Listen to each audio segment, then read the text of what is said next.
Kita bagi klasifikasi manifestasi berdasarkan perpindahan panas, ada 5, yaitu diffusive heat discharge, direct and continuous heat discharge, intermittent heat discharge, catastrophic discharge, dan seepage. Ini mungkin adalah klasifikasi yang akan lebih banyak saya gunakan karena lebih mudah dan lebih sedikit pembagiannya. Ini saya sudah beri nomor untuk mempermudah kalian mengikuti penjelasan yang akan saya berikan. Yang pertama, saya akan membahas tentang diffusive heat discharge. Diffusive heat discharge ini biasanya banyak ditemukan untuk sistem yang intermediate ke low temperature. Contoh-contoh dari diffusive discharge ini adalah warm ground, steaming ground, atau misalnya di daerah yang dekat dengan kolam air panas. Biasanya steaming ground atau diffusive discharge ini muncul karena adanya uap air panas yang terevaporasi di kedalaman yang tidak terlalu jauh, sehingga dia muncul ke permukaan dan menghasilkan perpindahan panas yang sifatnya difusif. Contoh-contohnya seperti ini adalah perpindahan panas secara difusi, baik itu dari sistem yang temperatur rendah atau sistem yang temperaturnya tinggi. Ini adalah contoh dari fumarole.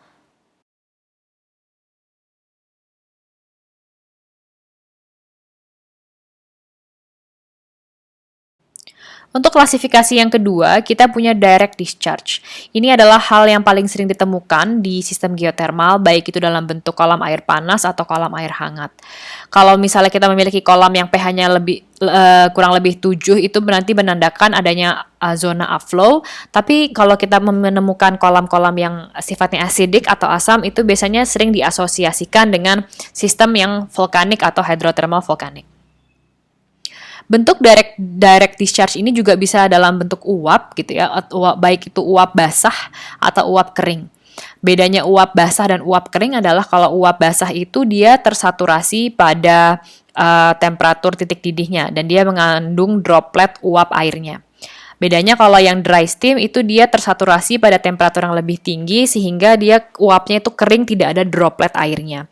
Contohnya itu yang untuk dry fumaroles atau dry steam itu ada di Darajat di Jawa Barat itu 145 derajat Celcius. Untuk direct discharge juga bisa mengekstraksikan atau melepaskan NCG atau non-condensable gas. Dia dalam bentuk CO2 dan H2S. Nah, cara membedakannya kalau CO2 itu mungkin tidak berbau, tidak berwarna, tapi kalau H2S itu biasanya mengeluarkan bau yang cukup khas. Nah, ini adalah contoh-contoh direct discharge dalam bentuk kolam. Ini ada kolam dengan pH-nya 7 tadi yang sudah saya sebutkan. Dia mengandung alkali chloride yang cukup tinggi. Kemudian ini ada yang pH-nya 2, dia asam. Jadi dia menandakan keberadaannya di sistem vulkanik juga. Dan dia hasil dari near surface oxidation. Ini adalah acidic hot pool yang bisa ditemukan di kawah Domas. Ini dia adalah salah satu ciri khas manifestasi yang ditemukan di daerah gunung api. Dan ini adalah kolam yang ditemukan di Gunung Pancar, di mana dia sistem yang tidak terlalu tinggi temperaturnya. Kolam-kolam ini bisa dikategorikan sebagai kolam air hangat atau kolam air panas, tergantung dari temperatur manifestasi ketika kita ukur. Kalau kita ukur di lapangan dia temperaturnya kurang dari 50 derajat Celcius, maka dia dikatakan sebagai kolam yang air hangat. Apabila lebih dari 50 derajat Celcius, dia juga dikatakan sebagai kolam air panas. Nah, spouting springs juga bisa ditemukan sebagai direct discharge. Spouting springs adalah kolam air yang memuncur atau mengeluarkan air secara terus-menerus.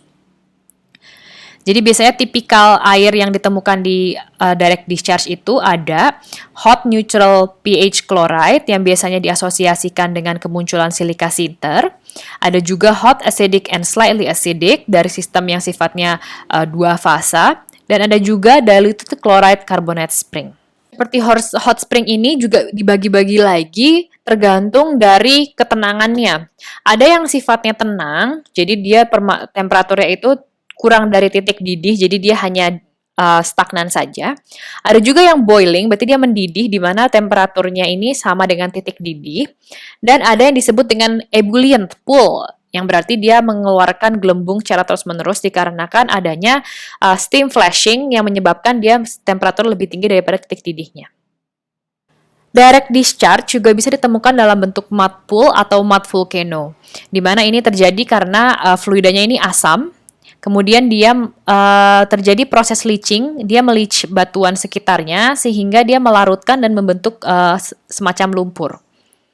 Di sini biasanya muncul adanya upwelling atau kemunculan dari gas CO2, di mana sebenarnya ini adalah gas-gas CO2 yang dirilis dan terkonsentrasi dalam suatu vent, sehingga di akhirnya membentuk suatu fitur yang mirip dengan gunung api.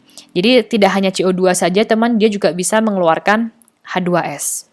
Ini adalah contoh dari mud pool dalam skala besar.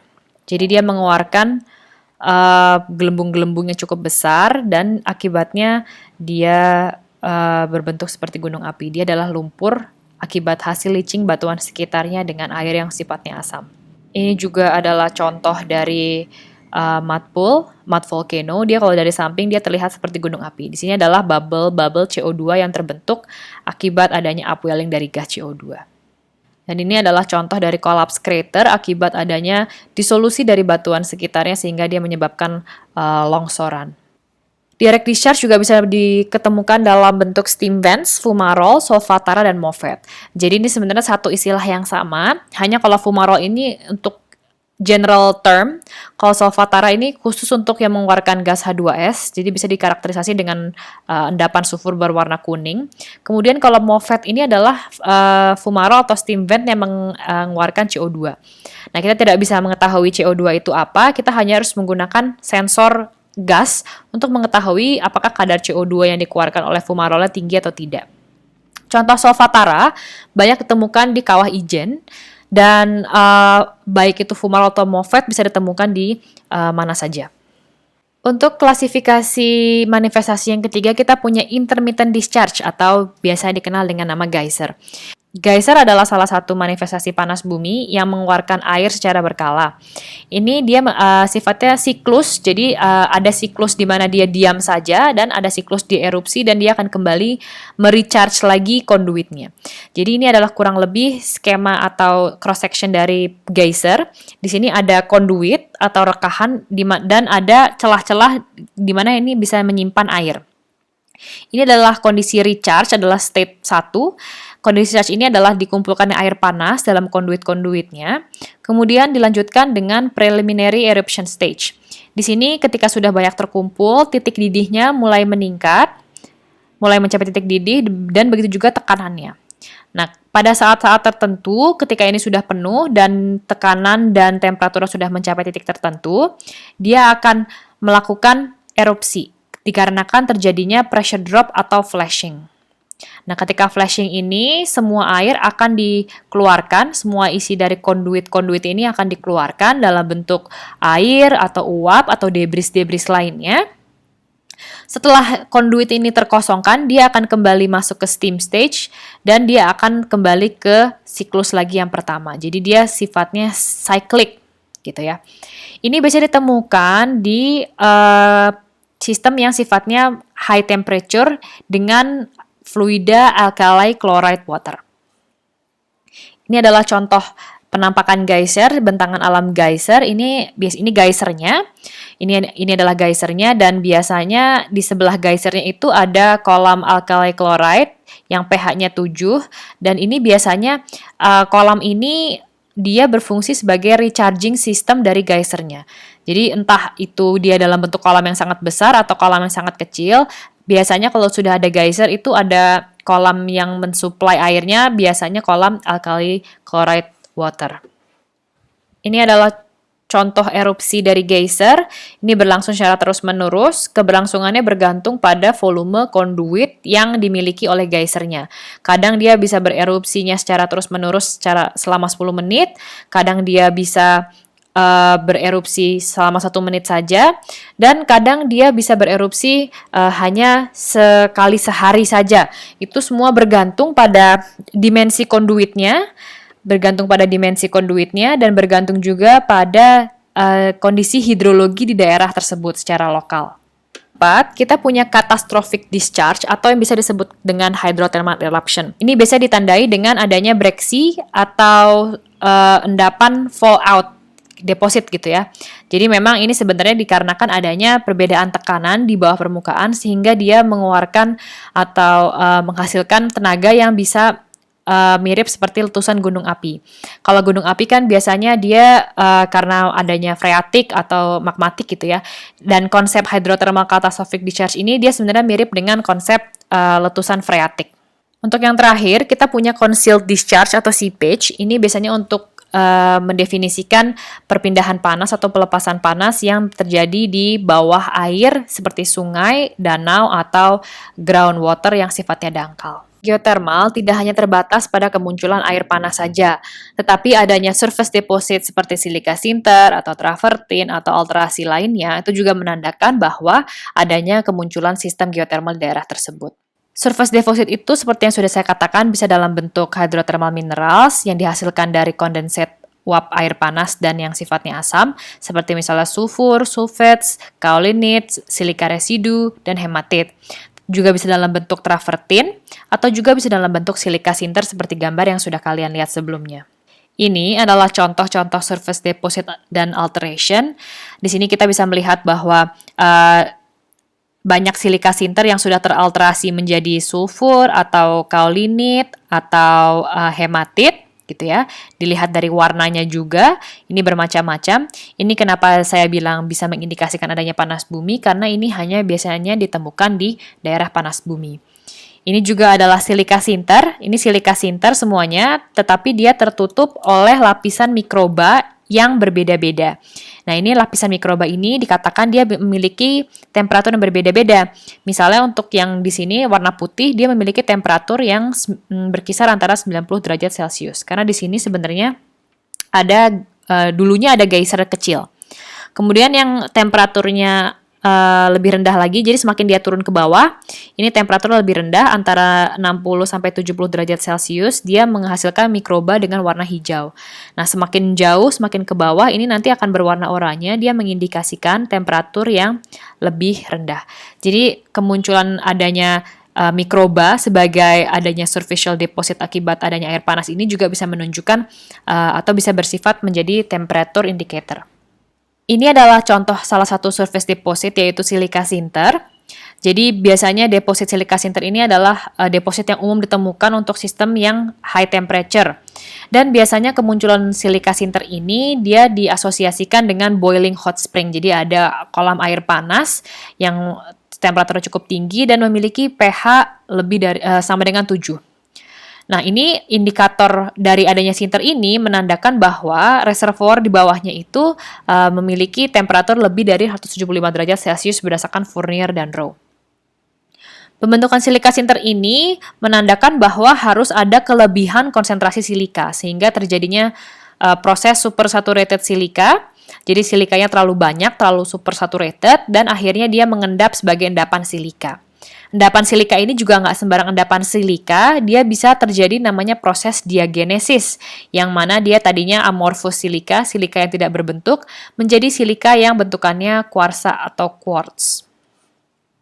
Silika sinter ini sering diasosiasikan juga dengan silika sinter teres, di mana kemunculan silika sinter ini tidak berpusat pada satu lokasi saja, cuman dia bisa terbentang sejauh berapa kilometer tergantung dari topografi, intensitas keluaran air, dan konsentrasi dari silikanya. Nah, jadi dia bisa ditemukan sebagai dalam bentuk seperti ini.